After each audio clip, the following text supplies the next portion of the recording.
If your teacher asks in class, "What's your dream job?" there's almost always at least one person who says they want to be a pilot. It usually starts from the same place, a dream. Since childhood, many people imagine themselves sitting in the cockpit, looking at the world from above the clouds. It sounds beautiful, right? But of course, we all know that what we imagine doesn't always match reality. As kids, seeing a pilot surrounded by so many buttons might make us think it looks cool. But as adults, when we see all those controls, our reaction changes. Being a pilot isn't just about being able to fly. It's one of the professions with the strictest standards. Before you even touch an aircraft, you have to pass multiple selection stages. Your eyesight must be almost perfect. Your hearing must be sharp. Your physical condition must be excellent. Even small things like blood pressure and medical history are checked in detail. Because in the air, there is no room for even the smallest mistake. Once you pass the selection, you enter flight school. This is where the long journey truly begins. On average, basic pilot training takes around 1 to 2 years, depending on the program and training intensity. And this is not a relaxed period. Your days are filled with heavy theory. You learn how an aircraft flies, how to read weather patterns, navigation, communication with air traffic control, and dozens of other technical subjects. This isn't just memorization. Everything must be deeply understood, because later, even a small decision can have a big impact in the air. At the early stage, you won't immediately fly a real aircraft. You'll spend months in a simulator, a room designed to look exactly like a cockpit. This is where you train for situations that even experienced pilots rarely face. Engine failure mid-air, severe weather, instrument malfunctions. All the worst-case scenarios are practiced here. And interestingly, making mistakes in the simulator isn't something embarrassing. It's something necessary. Because it's far better to make mistakes here than in a real flight. Then finally, after months of training and theory, the moment you've been waiting for arrives. The first time you actually sit in a real aircraft. But of course, you're not alone.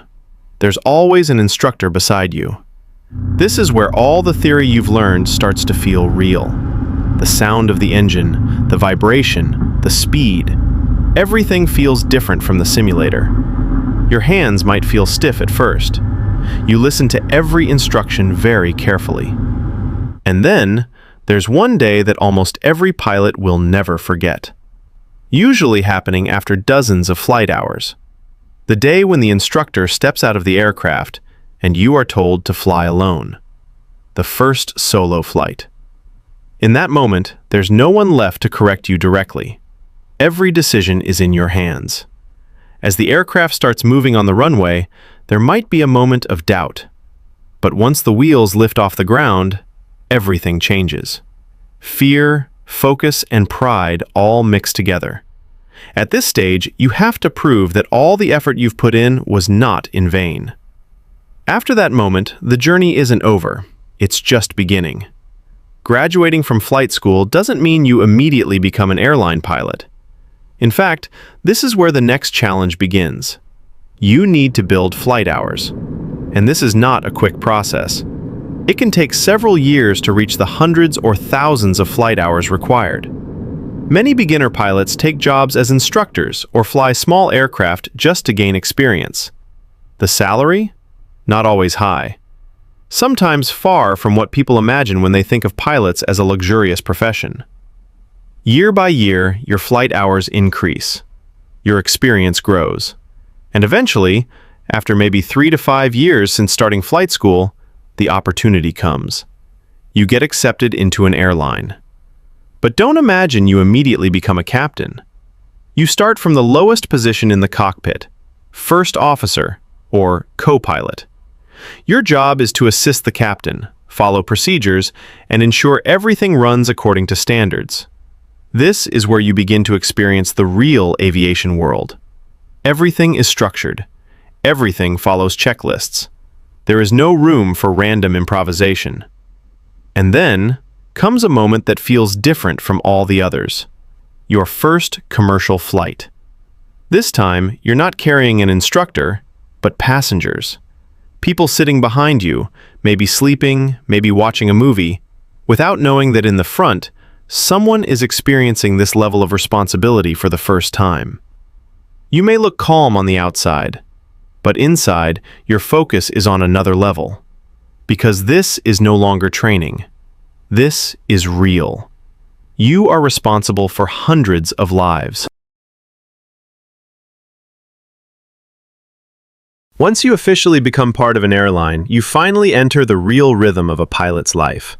And this is where many people start to realize this job is far from normal. Your schedule is nothing like a typical office job. As a pilot, you might fly at midnight and sleep in the morning, or wake up before dawn while others are still asleep. Time becomes something relative. Workdays and days off no longer follow a normal calendar. Within a single week, your schedule can constantly change. Today, you fly to City A, tomorrow to City B, and the next day you might be in another country. Sometimes you have to stay overnight in hotels, far from home, far from family. There are moments when you wake up in a hotel room and need a few seconds to realize, what city am I in right now? These things become part of your routine.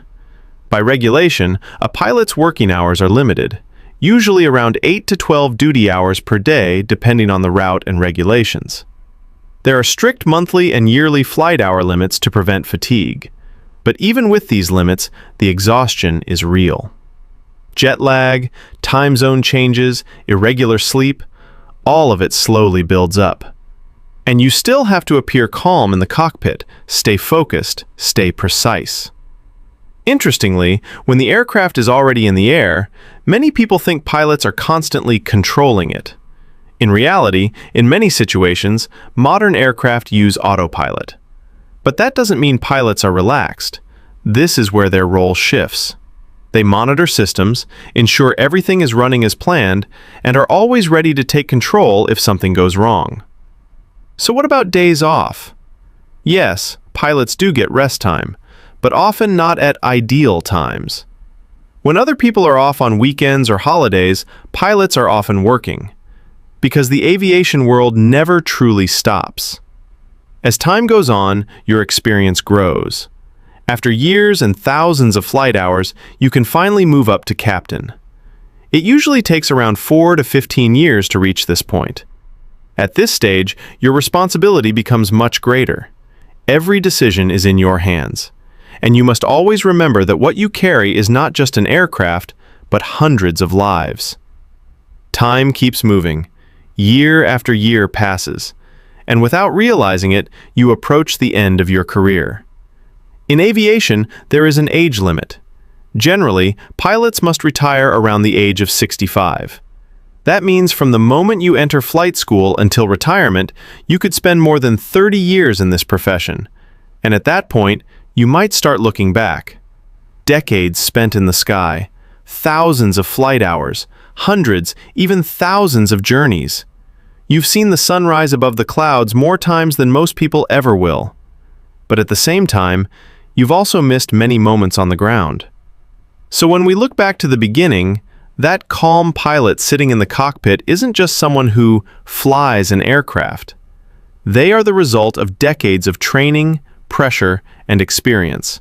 And in the end, being a pilot is not about how high you can fly, but about how you bring everyone back to the ground, safely.